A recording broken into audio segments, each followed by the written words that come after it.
Picture this, drones swarming the skies of West Africa or tensions from the Middle East spilling over. Scary, right? But what if I told you Kenya has some serious firepower to keep its airspace safe? In just a few minutes, we'll uncover how Kenya Air Force is stepping up its game in 2026. First off, why care about Kenya's air defense? With regional threats like the Al-Shabaab and drone tech on the rise, the Kenya Air Force is all about protecting borders and key spots. It's not all about invading. It's defensive, focused on countering low-level dangers. But amid Middle East chaos, these systems could be a game changer. Meet the star of the show, the Israeli-made SPYDER system, snagged by Kenya in 2025 for $26 million. This mobile monster is like a high-tech guardian. It zaps aircraft, helicopters, drones, and missiles from up to 50 kilometers away, day or night, rain or shine. With Python 5 and IW missiles, it offers 360-degree protection. Imagine it defending Nairobi or ports from sneaky threats. That's real power in East Africa.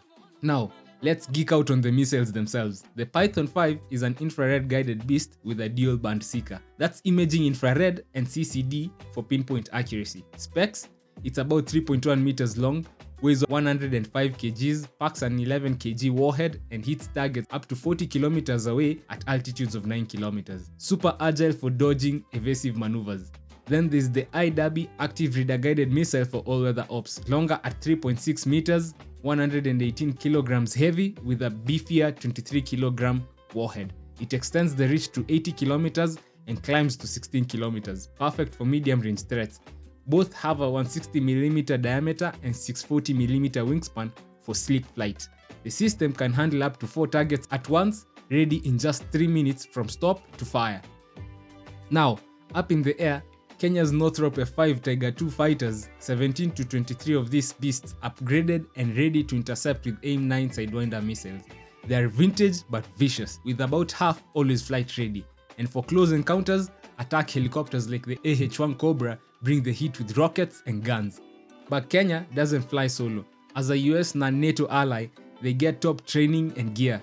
Israel hooks them up with the SPYDER Smarts, and the UK joins for drills. Challenges: no long-range missiles like the Patriots, and budgets are tight. Yet, this setup deters threats without escalating. A smart strategy in a tense world. So, there you have it, Kenya's air defense, modest but mighty, shielding the nation amid global uncertainties. What do you think? Is it enough? Drop your thoughts in the comments and hit subscribe for more geopolitical breakdowns. Thanks for watching. Keep those skies clear.